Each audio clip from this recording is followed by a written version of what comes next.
going on, everybody? It's Jordan here, and as most of you know, I was able to take 4th place at this past weekend's regional in Roanoke, Virginia. My only loss came to the guy who took 3rd place at this weekend's event, Sawyer, another Kid Buu. We had 3 mirror matches throughout the whole event, so not too bad, but it was expected for sure. So today I'm just gonna kind of go over my deck list and why I kind of chose the ratios I did, and just talk about my matches. So round 1 we went up against a fan of ours. His name is Poseidon on the Bandai app. I don't know, I forgot to get his actual name, to be quite honest. But he was playing Yellow Vegeta, so I really loved that. And it was honestly probably the scariest game the whole tournament. It was round 1. I had a little bit of the jitters. I was cold, super cold. I ended up getting my sweater up after this round just because of that. But I made a few misplays. I went one turn where I didn't use my 5 and 4 before swinging with leader, so I allowed him to use the results of training, which may have helped me towards the last swing, but that really all depends. But then I had one misplay where I totally forgot to use leader ability, and I was gonna freeze his 4-cost Goku, so I let him get a free 25k swing, a free stun on my board, and it was not good. But when I passed turn, it's my mistake. I'm not gonna ask to take it back. So we ended up winning that one with a really sneaky play, in my opinion. I swung with my barrier Bobbity and put 2 10s on it for 25, and you only had 3 in hand. And I was trying to go for the double strike buff Buu play with him at 3 life, and he had 2 energy up, and I knew Hell's Rock Sasha was gonna screw up my whole life. So I needed to get him to tap 1 energy. That was it. I just needed 1 more energy to be tapped. And off of that 25k, I got lucky, and he had a dead card, a 5k, and Hell's Rock. So his only choice was to either take it or use the Hell's Rock. He ended up using the Hell's Rock, so at that point, double strike buff Buu, it was basically GG at that point. So that was by far the scariest game of the whole tournament, and that was due to mostly my mistakes, but also just due to being Yellow Vegeta, the deck strong.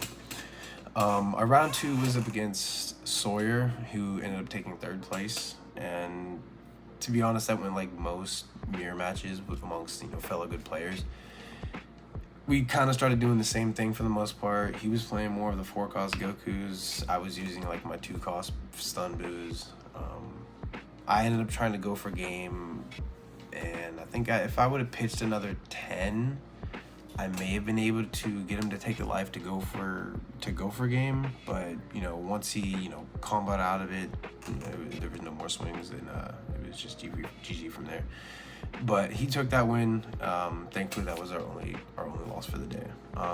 So round 3, we ended up going up against a Kid Goku, and that one was kind of not too easy, not too rough. My final explosion definitely helped me in that one. I was able to clear a little bit of board.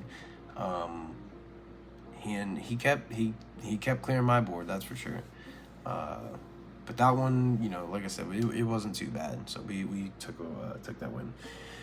Round 4 was another mirror, and to be quite honest, that was probably the easier mirror in the day. He was playing the critical Buu, and he did crit my super combo off my first life, so that was a little bit unfortunate. But either the next turn or the following turn, I was able to get rid of it, and he couldn't use its effect. So not gonna lie, once that happened, I just started building board. It kind of just felt like game from there, because he wasn't able to use the critical Buu's effect at all. So then we went on to round 5, and round 5 was by far the easiest, and nothing against the player. He just bricked really hard. He had like no turn 3s, and a not so good turn 4, and to be quite honest, the most I think I saw was like 2 of the Android 16s, and not even the SR 16. So unfortunate for that guy, he bricked really hard. So but we'll take it. Can't really complain. Round 6 was actually against one of the guys I went to this event with. He's not like a local homies, but he's come to our events multiple times. So to be quite honest, he's a local homie. He's a little bit farther out. But he was playing Fat Boo, so another yellow deck. We did take on 5 yellows throughout the whole day, and that one, I think what won me the game was probably the fact that he had like a Yakon blocker, and I just completely ignored it. I just rested it every single turn, and was able to swing at other things. He wasn't able to block him. I was able to clear his board and stun, like kind of stall him for a little bit. His turn 4, he wasn't able to play out his 4 cost because it doesn't get effective. He's not awakened. So that's kind of something I kind of learned in that game. He told me that afterwards. I mean, the plan was to probably stall him the whole time anyways, because I don't want him to cheat out 2 costs for free anyways. But kind of learned that after that game. So towards the end, I was able to kind of bait his barrier blocker with a double striker that was already standing. Kind of had no choice but to try to block it, and then at that point I just played another double striker and proceeded to swing 145k. So it was a pretty close one in the beginning, but towards the end I kind of just went my way completely. And then the final round was into another mirror, and that one, honestly, I might take back that round 1 being the scariest. That last round was very scary. I kind of capitalized on a couple of my opponent's mistakes, and I mean, you really just got to take them where you can. He definitely made a couple of mistakes, and he also, one turn, or like the final turn before I went for game, he forgot to use leader ability, but like right as he passed, he immediately asked, can I use effect? And I'm a nice guy, so I let him do it. But I really gotta stop doing that. When people make mistakes, I gotta just be like, hey, we're a final table. You made a mistake. Sorry, but nonetheless, I was still able to win that one. But it came down to a 45k swing, and he had a super combo and a 5k in hand, and that's all she wrote. I'm pretty sure I swung with barrier. Yeah, I had a double striker was my final card, and then I drew into barrier Boo off life, and then like leader swing was like a fucking final explosion. So that was a little bit rough, but we won it. So we ended up taking 4th place, and I mean, I couldn't be happier. It was a very, very fun event. I was able to go out there with like 12 guys, I think it was, maybe 13. Well, my camera just died while recording that, and I am not re-recording all of that. So we are just gonna get straight into the deck list. So if you like the videos, don't forget to subscribe, and yeah, I'll catch you in the deck list. So first I want to give a big shout out to my homie Chris, who made me this Kid Buu custom leader.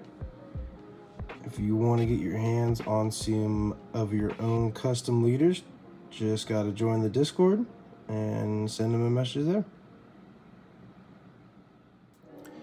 All right, we're going to just hop straight into the list.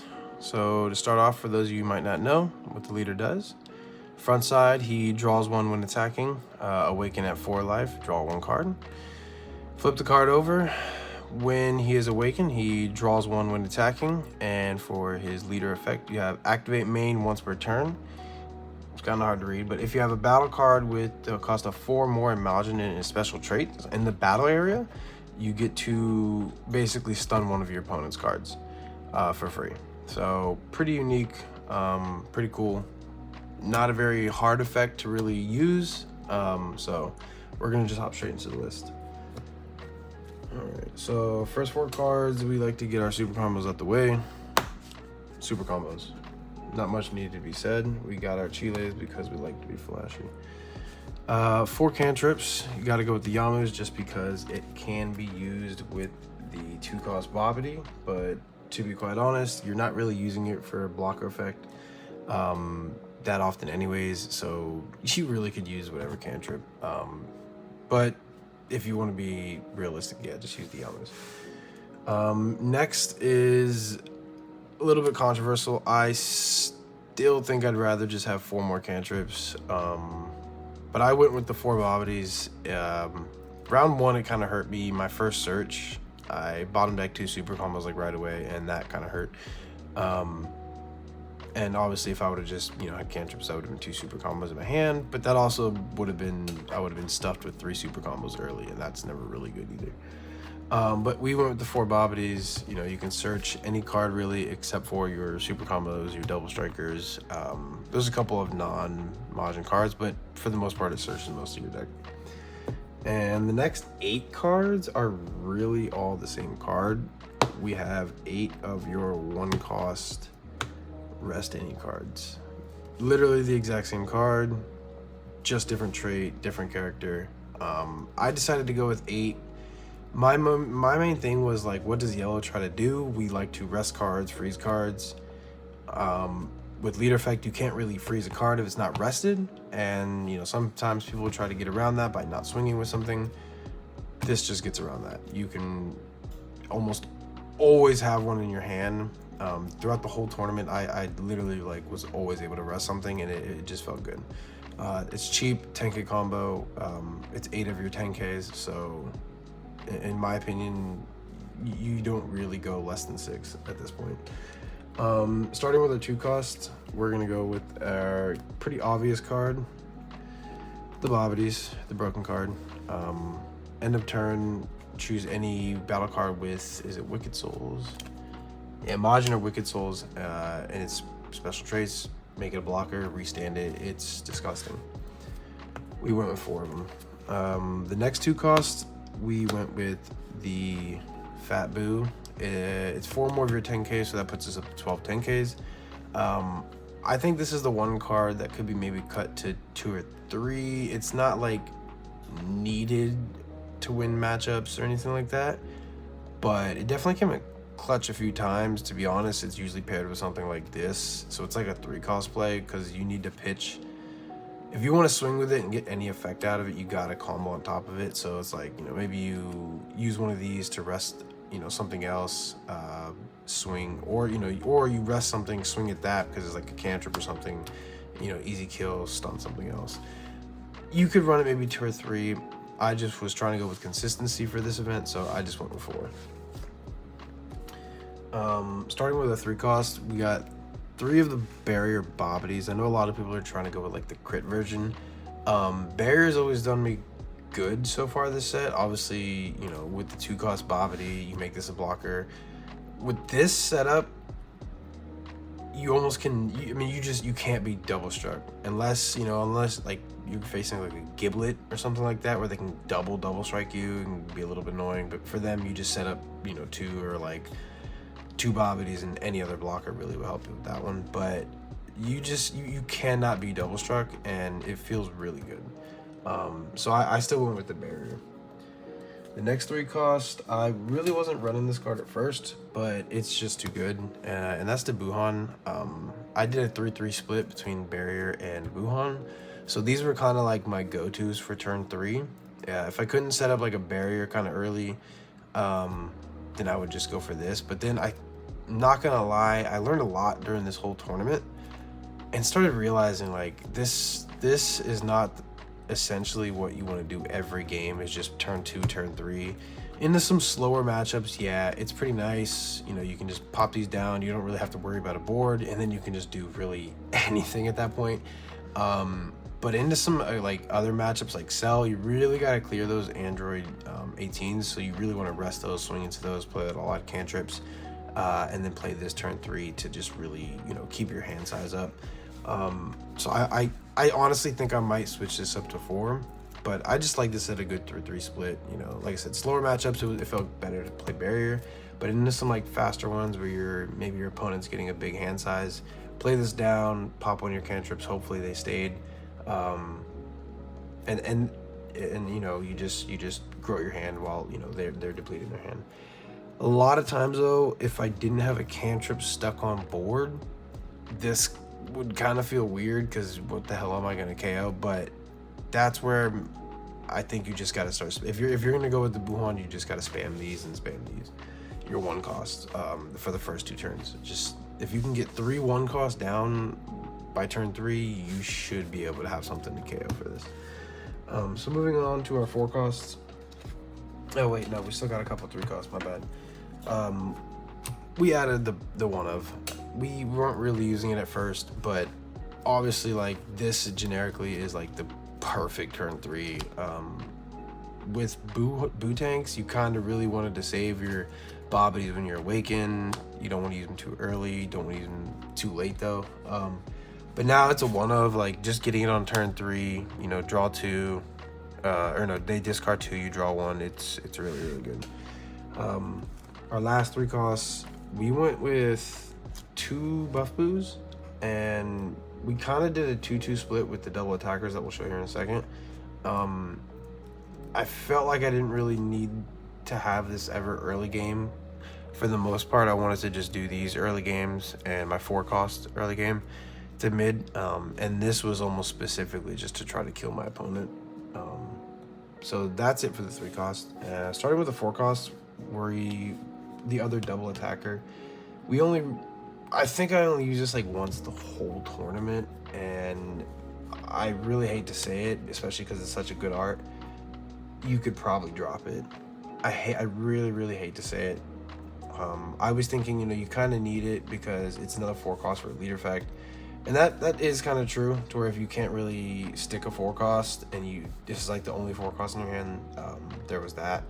But I just did a 2-2 split. It didn't feel too bad. Clearly it worked out good for me. Next we have like the best card in the game, the 4 cost SR. It's actually just broken. It can't be KO'd. On play, draw a card, rest everything basically, other than 6 or less, and same thing when it gets KO'd. I was trying to defend it, but no, this card is really stupid. It kind of does break the meta. Next, we have the 5 cost Kid Buu. I ran 4 now. I know at first I was saying you don't need 4, but to be quite honest, we're kind of forced to run it at 4 because the mirror is so prevalent that if you don't, and they just start dropping the combo more than you kind of just lose. So I think in the future, if we start to see a better spread of leaders, you'll be able to drop this down to 3 again. But like I said, like at regionals, I knew there was going to be a lot of Kid Buus. I had to up it to 4. There was almost no choice. But like I said, in like a perfect world where we have a little bit more diverse meta, this would be going back down to 3 in my opinion, because yes, having 4 helps you in the mirror, but if we're not expecting the mirror all day, then you know you can afford to go down to 3 in my opinion. But we're at 4 nonetheless. Last 5 costs, one of our only real removal cards, which actually the last 5 cards are our only removal at all. 5 cost Buu, 10k combo power. I really don't like that it's a 15k swing. It's kind of weird. It feels like if you don't stick a 1 cost, or you can't play a 1 cost, or if you can't like swing into a cantrip or something 15k or less, it feels really weird and feels like you just lost a 10k out of hand. But there's a few times where you just absolutely need to kill something, and you just got to get rid of it, and this gets around any KO effect. So if you see a Jiren, this can get rid of the Jiren. That's also why it's there. The 2 cards that you can play off of the effect is your 4 cost double attacker and the 3 cost Buuhan, and that's another reason why I actually felt like I was forced to put it in. It's one more card to actually be able to play off this, and this one was almost better because if you can have another, like I said, a cantrip on board or anything, even if you have to KO your barrier Buu just to cycle, filter cards, put pitch 1 to bring him back, you're still making your opponent discard 1, and it's another target to be played off this guy. And for our last 3, our only extra cards, we felt like we were dead if we just don't have some sort of removal, so we went with 3 final explosions. It definitely helped me win my round 3 into Kid Goku. I felt like if I didn't have it, I probably would have lost that one, or maybe there's just something I'm not figuring out in that one, but I personally felt like it's just you needed it. I know the guy in 2nd and 3rd, they didn't have it. It worked for them. Maybe I'm just not figuring it out, but I just feel like, especially if we have a more diverse meta, you gotta have final explosion. And I choose this over evil itself because there's no real requirement to get it to activate. Yeah, there's like a lot of niche combos that can like play out the evil itself for basically not free, but I forget the combo, but I don't know. I just felt like Final Explosion. It's more expensive, but it's easier to just get it off. It also rests cards, so there's a lot of times where people aren't resting shit and they're trying to stall you, and it's like, okay, don't swing with those two bodies. I'm just gonna kill them anyways. And then at that point, it kind of just resets the game. And then at that, the next turn, you're able to just kind of build your board back up and then start to kill your opponent. But this is the deck list. It's 52 cards. I'm a big fan of running 52. Some people call it lazy. I call it we're allowed to run 60. Why not add a few cards? But yeah, I hope this can help some of you guys out. I don't really know too much on what I would change. If you're planning on only facing Boos like on the client, you could probably just drop the Final Explosions. It's not very great in the mirror. You could probably even go with like the crit Boos. I personally like the Buhans. But yeah, this is the deck list. I think my voice is starting to crack, so I'm gonna get out of here. Hope you guys liked it. Drop a like, subscribe, and I'll catch you guys in the next one. Peace.